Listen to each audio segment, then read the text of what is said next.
Hi guys, good morning.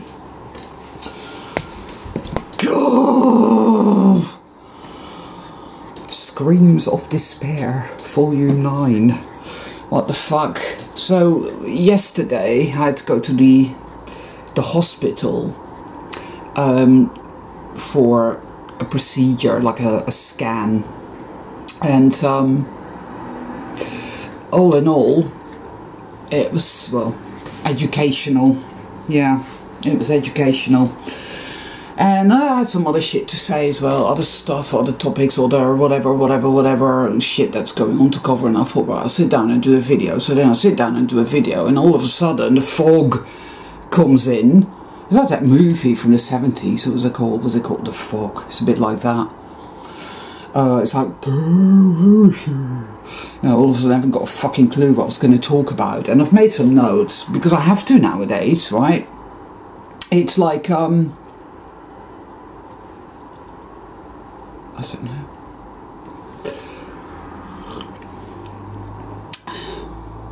It's fucking like that.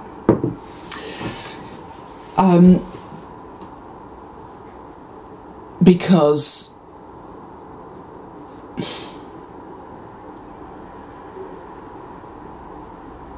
something tells me, it said to me, apex, it's all going to be hitting that point, and you know, it's like the point of no return, you know. And then it said the tipping point will be reached in July. So we shall see. I'm not making any predictions at all. I'm just saying, you know, that's what the synchronicity told me. And I've been feeling this shit anyway. But to that end, somebody left a comment yesterday, and it was below a video I did.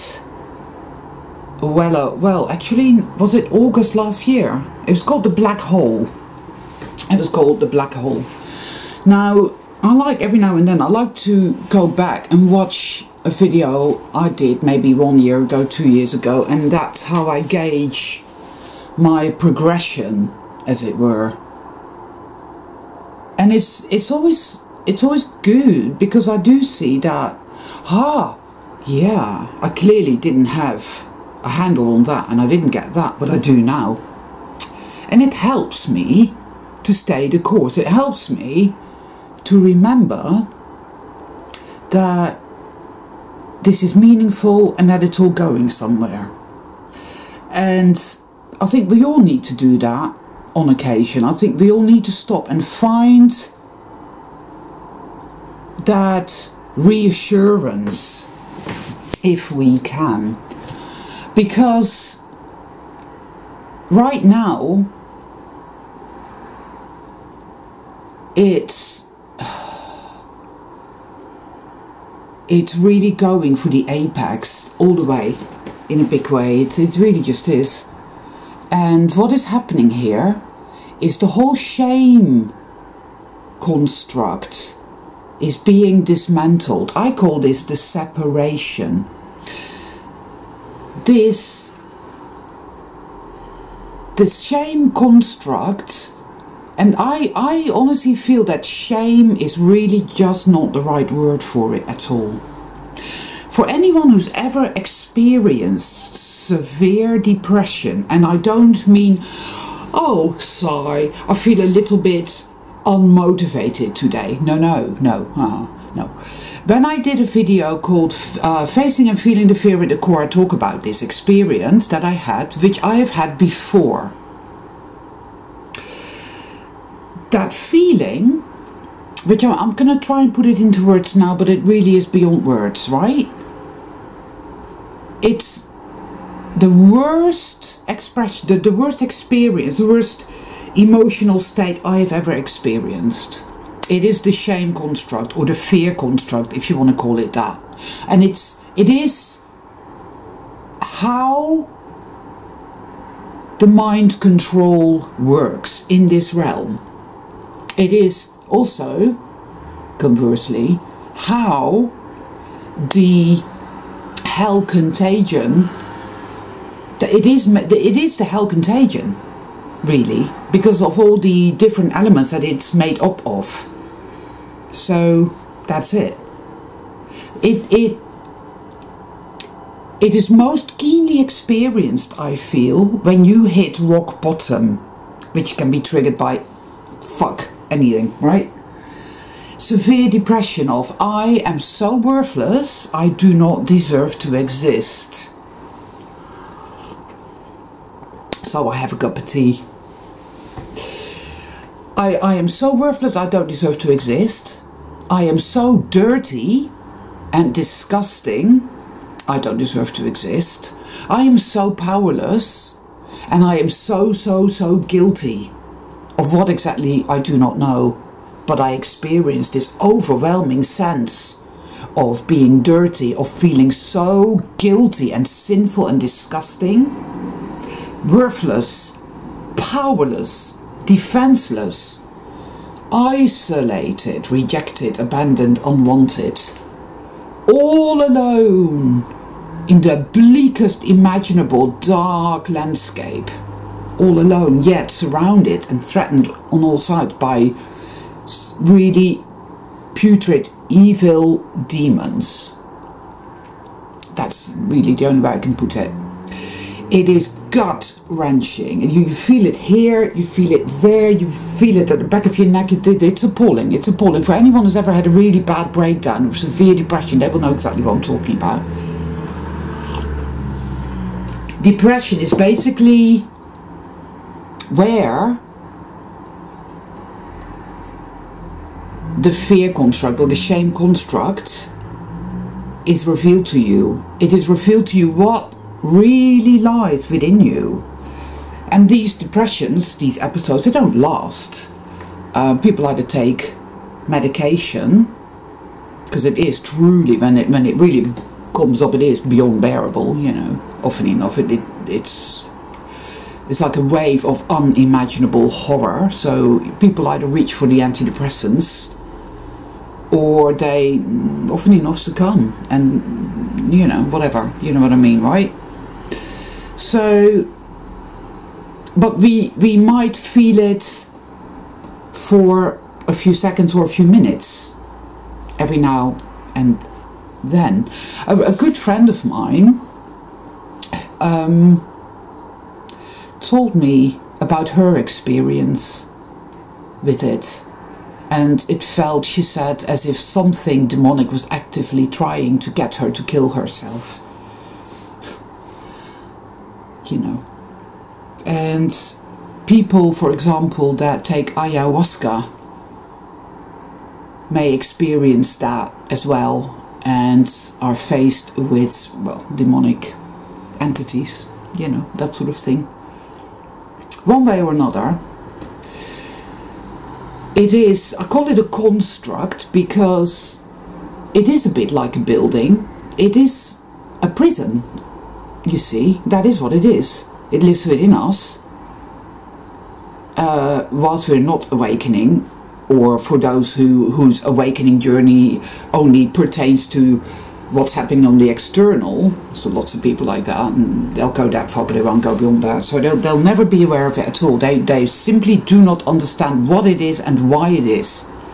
But the only reason it exists is this, so that the consciousness parasite, the wetiko, call it whatever you like, can remain in control of our consciousness and keep creating this nasty hellscape perpetually ad nauseam.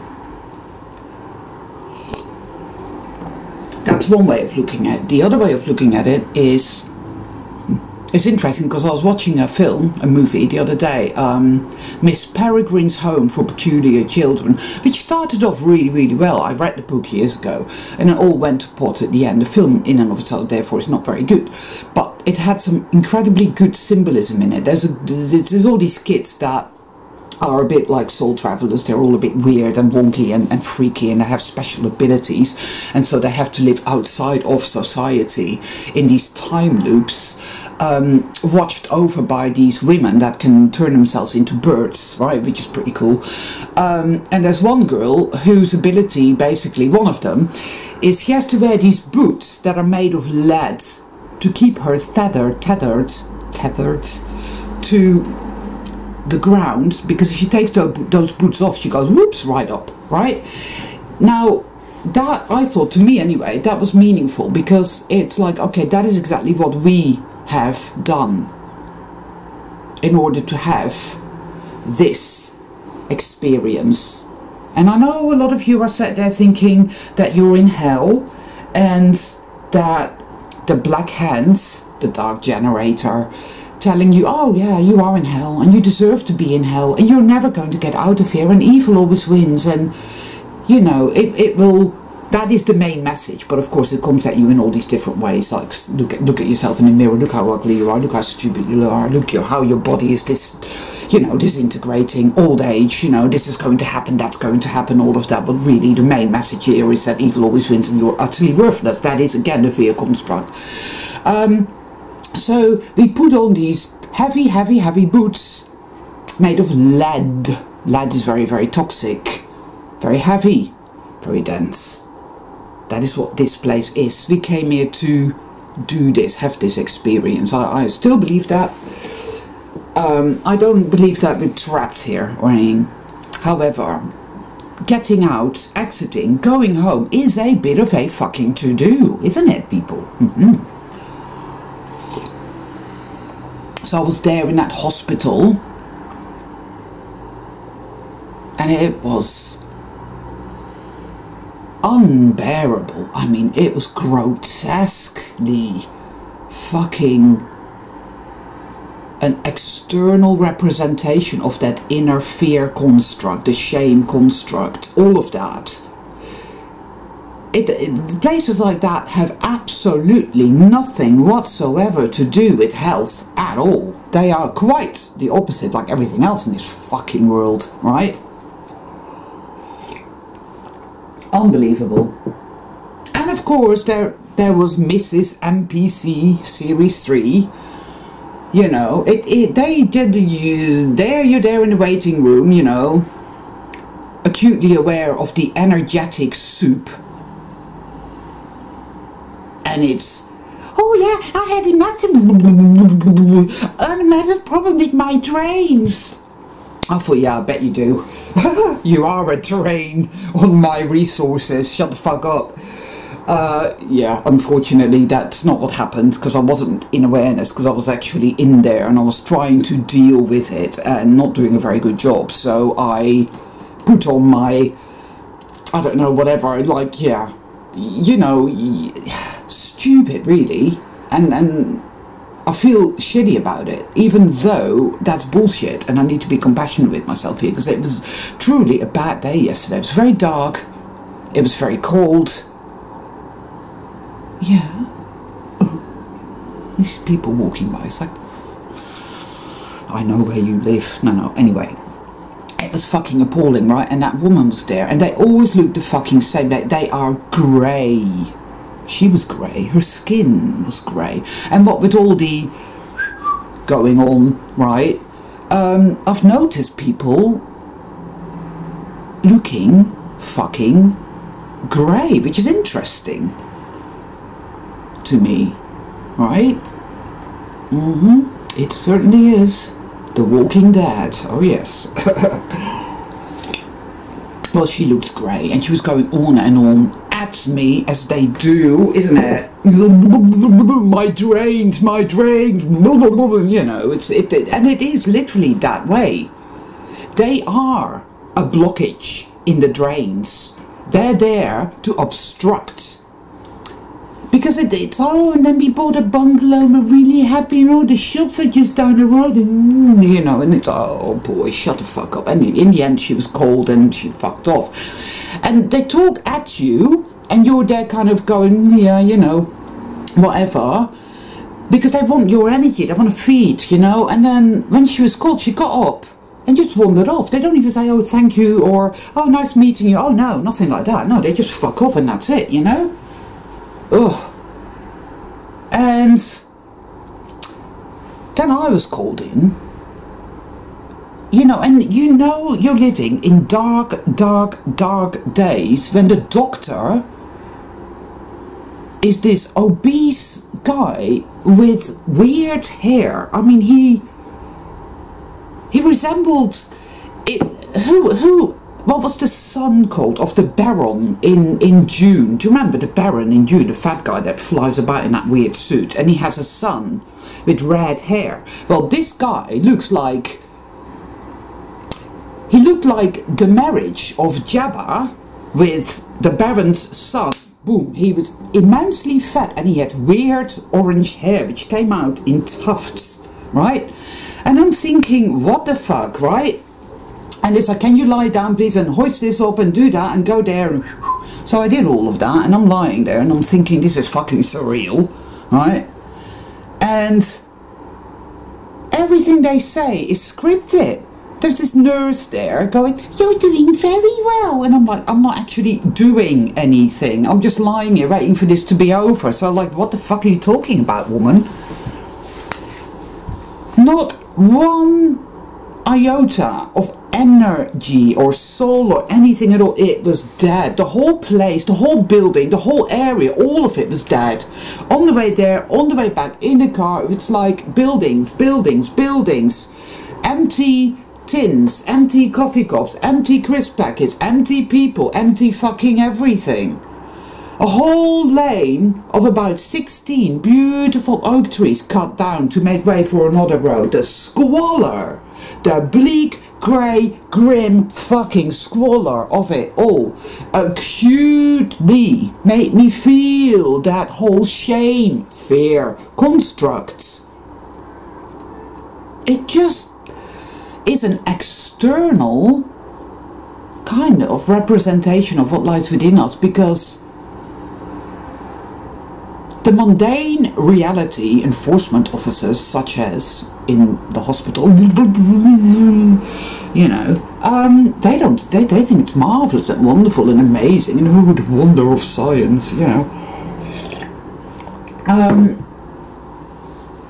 they don't care about trees. They like plastic fucking grass, don't they? I mean, truly, truly horrendous it was yesterday. But of course, it was that day, and it has been for weeks now. It has been dark generator assault. We've believed it. This is a whole narcissist entanglement, you see. That is what it is. Happy childhoods are not conducive to awakening people. Not at all. They're not, If you've had a happy childhood, you're most likely going to go through life thinking it ain't so bad, because you're highly functioning. You've got a home of your own, you've got money, you've got a career, whatever, however, whoever, right? And you don't think it's that bad. So you really have no impetus at all to awaken. But for us soul travelers here, we know what narcs are. We know the demonic energy. We know the contracts. When you're really honest with yourself, you know that you gave away, you gave up, you surrendered your sovereignty and your free will and your power. You did this under duress, severe, horrific duress. You did this also whilst you were in a state of almost unconsciousness due to extreme fear. This is what happened as you entered this realm. You could say, yeah, but I've been here many times and I've lived many, many lives. Yes, well, one way or another, that same process would have happened again and again and again. Because that is what it's all about. That psychopathic energy, or the narcissist in the micro, so your mother or your father or both are stood over you, you're a small child, and they say to you, you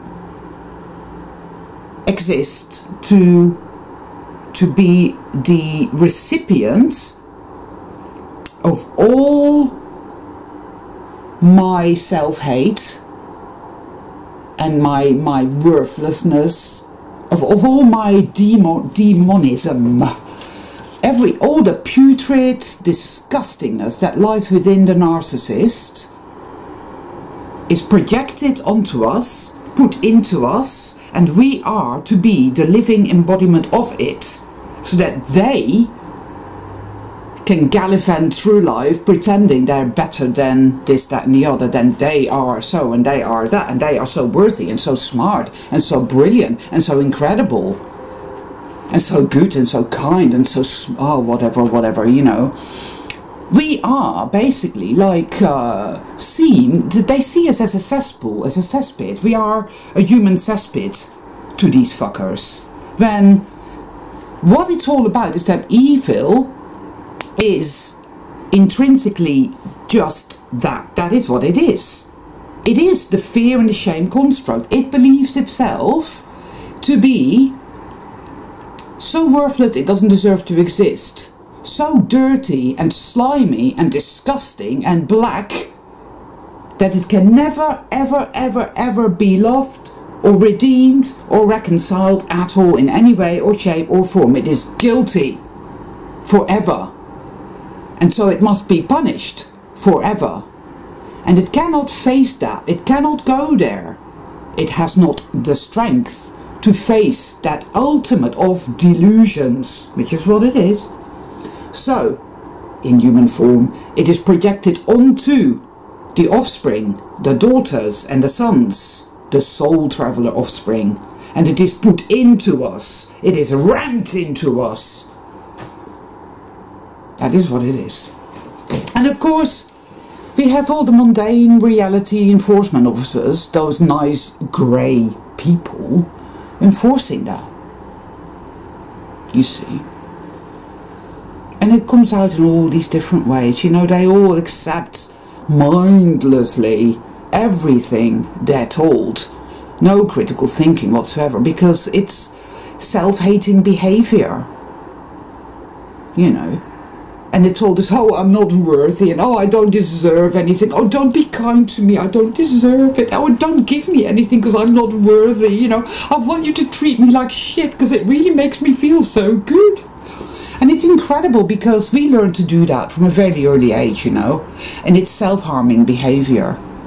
Take on the guilt, take on the guilt. It's almost like a defence mechanism. Yes, I am guilty. Yeah, I will hurt myself. There's so much self-harm going on in this world. It's unbelievable. People eat themselves to death. They get so obese and fat. They eat themselves to death. People cut themselves up. People have all kinds of really strange, distorted, fucked up, demonic phobias. And, oh, I'm an amputee.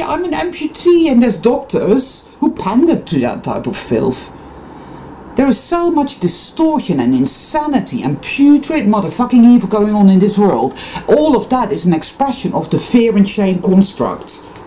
All of it, all of it, all of it. I cannot possibly begin to even, I mean, I'd have a list as long as, I don't know, as the road in front of me and beyond it. Oh, this is an aspect of it, that's an aspect of it, that's an aspect of it, you know? It's a bigger motherfucking elephant in the living room, but everybody is studiously avoiding it. Oh no, mundane reality enforcement. Oh, it's normal, everything is great, everything is great, everything is great. Coca-Cola ad, Coca-Cola ad. You know? It's incredible. And it's a fucker that we're here, feeling it, going really into it, looking at that contract that we unwittingly agreed to, right? Yes, you are to live on your knees with your face in a pile of shit, believing yourself to be so worthless you don't deserve to exist, and ergo inviting all kinds of horrific abuse, mind control, gaslighting bullshittery of epic proportions, right? Because that's what you agreed to. And so that thing, that dark thing, that its voice is the dark generator, but it itself is called, I call it the Black Hand, but it's this heavy black claw that seeks to keep you trapped. You agreed to let me do this to you and that to you and to keep you trapped here forever in hell. You agreed to that, right? That is what is going on right now. And the reason that it's piping up so much and it's making such a fuss, reminding you of how worthless you are and how powerless you are and how you're going to be annihilated and destroyed and ripped apart, how nothing is ever going to be alright ever again. The reason for that is because it's fucking panicking, isn't it? It's a you know? Because the apex is coming, people. The tipping point is coming. Omega point is coming. Fucking freedom is coming here. Thank you very fucking much. Yeah.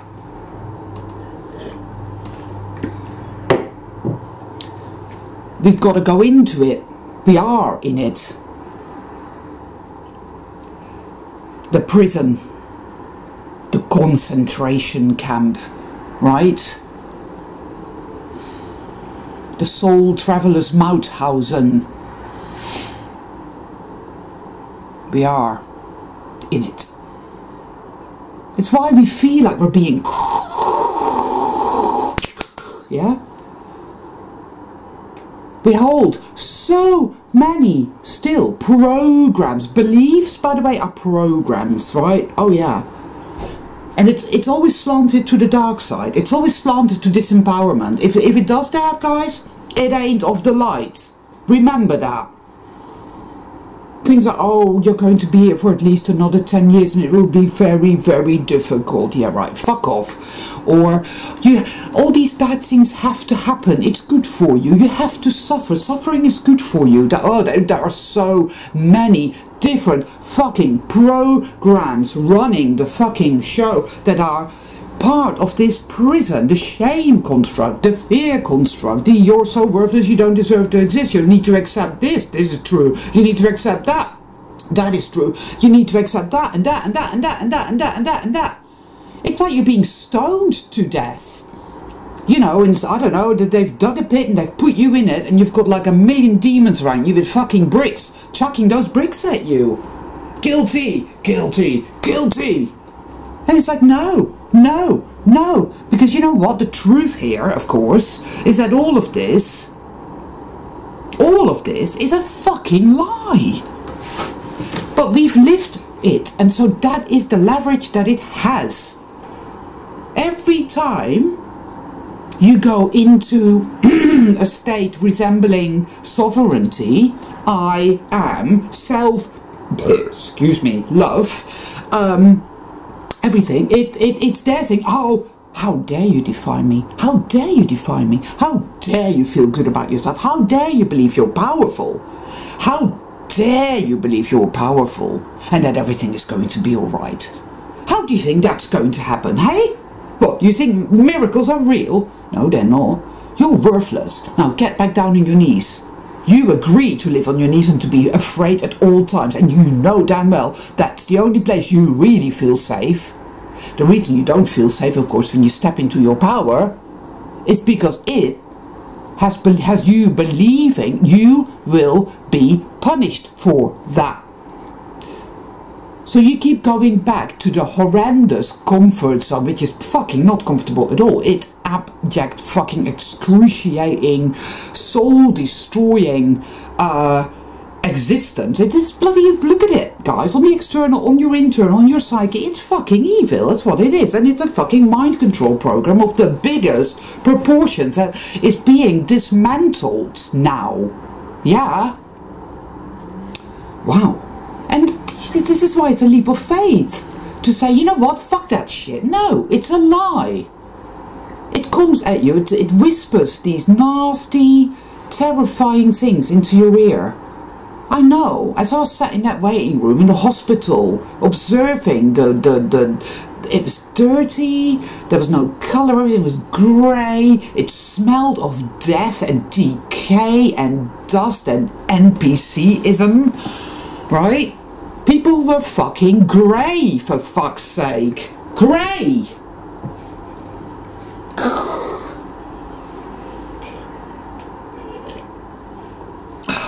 You know, I felt it acutely, and on the way back,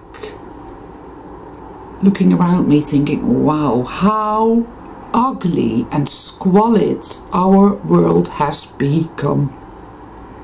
Appalling. Dead animals everywhere. People in their car on their own wearing a mask. What the fuck? Right. You know, you've had your... But you still got to wear your mask on your own in the car. Oh yes, because you know. Anyway, never mind.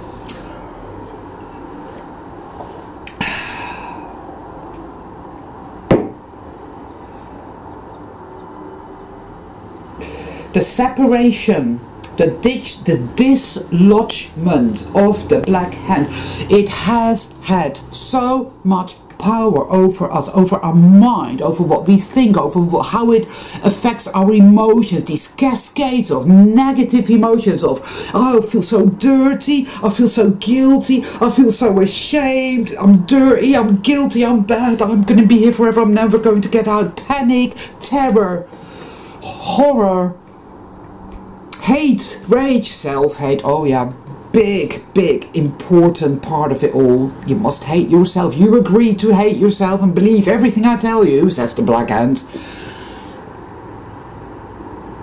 Now is the time where we are going to become more and more aware of all the fucking lies and all the illusions and all the delusions and all the distortions and insanities.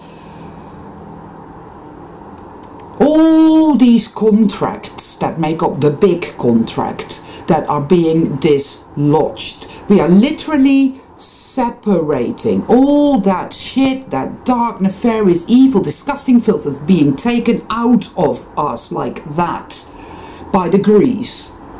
And it is a painful process. Yes, it is. Events sometimes happen or we're being triggered, like me in that hospital, that triggered me in a big way, right? But it's a good thing. Because it's like homeopathy or homotoxicology. A little bit of the poison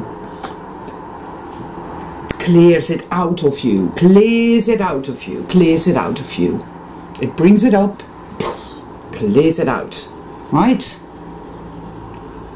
Because when we made this contract with evil, when we put on these great big lead platform boots in order to tether us to this bandwidth of reality, to have this 3D experience, like 3D, I honestly do not, you know, it always makes me think of sitting in a fucking cinema watching a 50s movie, you know, where you get Godzilla and people wearing funny glasses and stuff, you know, 3D or whatever. More like ADHD, but anyway.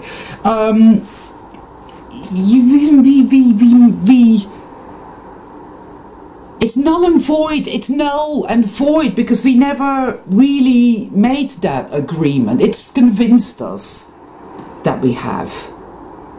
Trauma was always the gateway, guys. You know, we came here, we've had untold miserable experiences. It's been a fucking nightmare. And it's reinforced this contract in a big way. And it's doing so right now. It's like, look, this is how it is. You need to keep your side of the bargain and live in fear and hate yourself and believe that you're so worthless you don't deserve to exist. And if you do not do that, then you are breaking the contract and I'm going to come for you and I'm going to set that fucking, you know, and it threatens you. So healing from it will bring up a shitload of fear. The fear is that, oh, I have to stay in a concentration camp. I have to stay there because otherwise I'm going to be punished. I will be annihilated. But if you think about it, you are actually being annihilated over and over and over and over again in the Soul Traveler concentration camp. There is only one choice that we should make here, and that is to say, fuck this, I'm leaving, null and void. I never agreed to any of this, and I certainly fucking won't agree to it now. I'm leaving. Sorry, I'm spitting and whatnot. Never mind, guys. Because it's a lie, and it's a distortion, and it's a delusion, and it's an illusion. It's Maya, and it isn't true.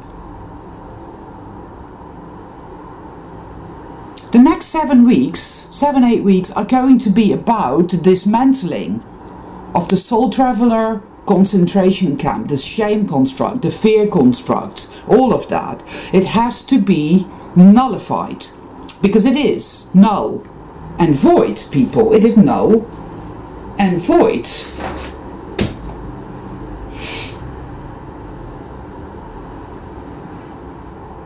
You know, there was a video that I was listening to on YouTube, and it was like a mailbox thing, and it was like somebody had written in saying something like, well, we are all to blame for what is happening, you know, it's our fault, we're all to blame because we let it happen.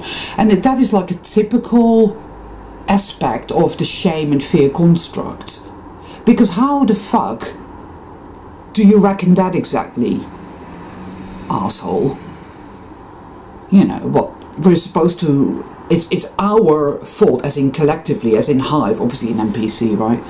And in that case I would say, well, yeah, but but it's like you have no control over other people.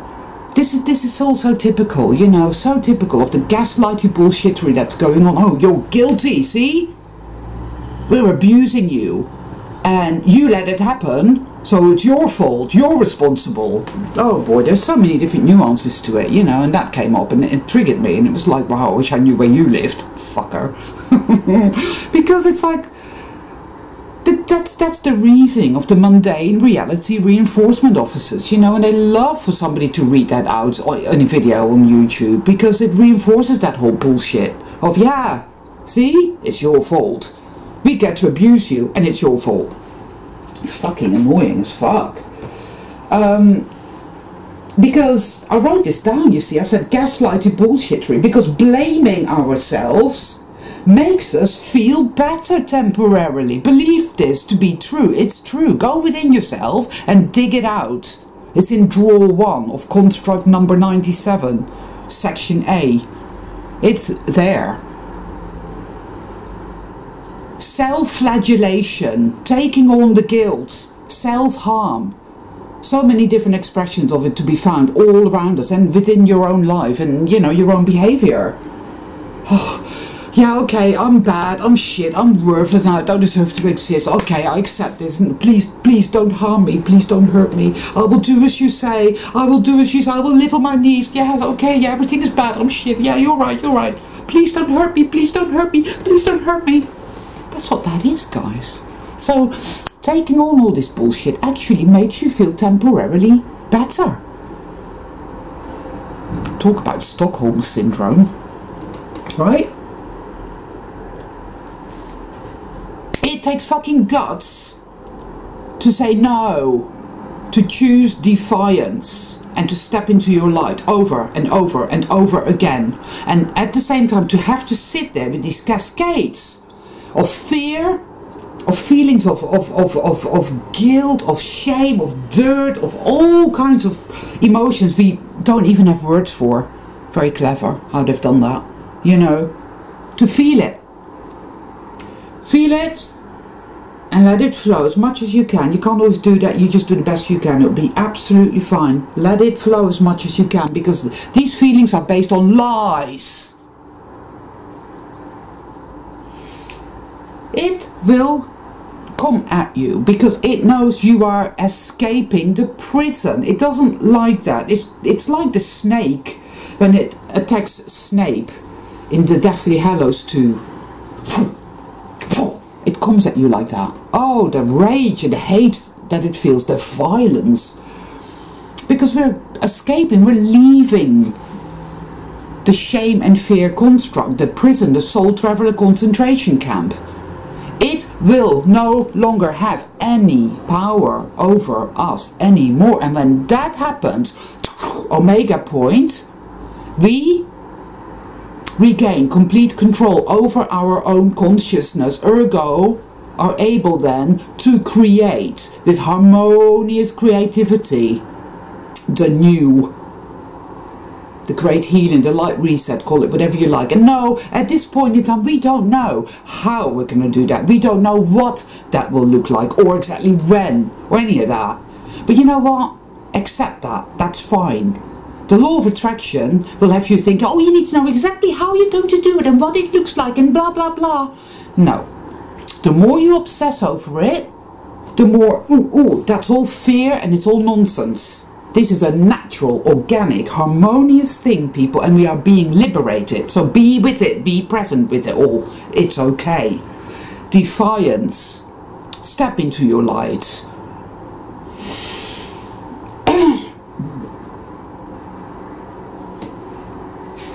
You know, I think that's about it for today, actually.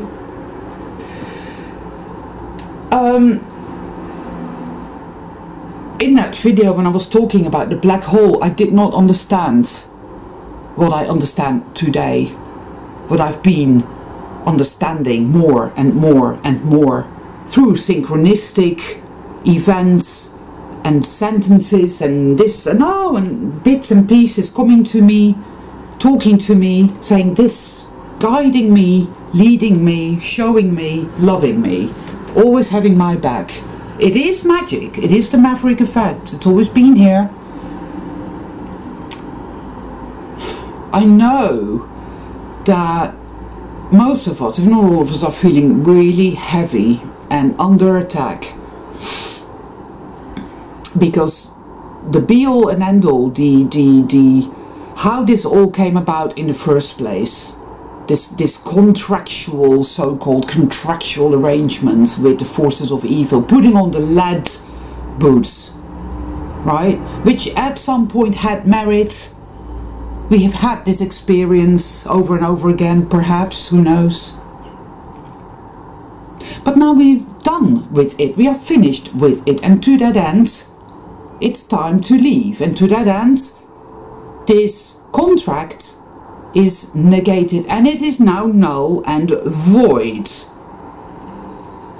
And that is what is happening here. The dissolution of it. The nullification of it. Call it whatever you like, you know, words. And remember, guys, anything that makes you, that disempowers you, anything that makes you feel heavy, is not of the light. It just isn't. It's very clever, you know, it's very clever. It will use your trauma against you, your shadow aspects, and we still have shadow aspects, still sat there going, oh, yeah, I rather believe evil, I'm sure it's true because it remembers everything you've been through. And it says, well, remember that, and remember that, and remember that, and remember when you lost your dog, remember you lost your mother, do you remember when cancer, and do you see the, and you see that, and you see, and oh God, it's so good at pointing out to us the power that it has, all the death and decay and destruction and all the loss and all the trauma and all the terrible things we've been through. See, that surely proves that evil is all powerful. Yeah, and it is a conundrum. I'm not denying that. But if evil was truly so powerful, how come there is still beauty and goodness left? Because there is, because I'm looking at it right now. Trees, beautiful birds. Right? I had a thrush, which is a beautiful little brown bird in this country, land on my windowsill and looking in at me like that. And robins, and beautiful horses, and beautiful people, soul travelers, and all that beautiful magical synchronicity that just always synchronistically falls into place in just such a way as to show you what is going on, inner, outer, connecting the dots, showing you the way through, right? Protecting you, guiding you, showing you how to love yourself, how to come home to yourself. Evil wouldn't like that at all. Why do you think it's going mental, right? So don't believe it. We've had an experience. We've been on a quest, people, right? The duality quest or whatever, right? And now we're ready for exit. It's as simple as that. So, yeah. Anyway, people, so I call it a day then. Anyway, Cup of tea's done, it's finished. Woo. I want you all to remember your innocence and your purity, your beautiful, crystalline childlikeness, right? You are infinite children, not children in an immature, stupid sense, not at all, no. Not like that ugly, snotty-nosed brat stealing all the candy bars in fucking Sainsbury's here, you know. Or like, there was one woman with a kid, and I think he was about 4 years old, and he had his smartphone, and he was like, you know, it's like, oh. Not like that, no. We are innocent, and we are pure, and we are childlike. That is love. So creative, beautiful, so loving. But love also has another face. It's the face of Kali, the destroyer. Oh yeah, that's there too. You see. And so right now, that aspect of love is burning with fierce defiance away all the walls of the Soul Traveler concentration camp. Because enough is enough, guys. Mwah.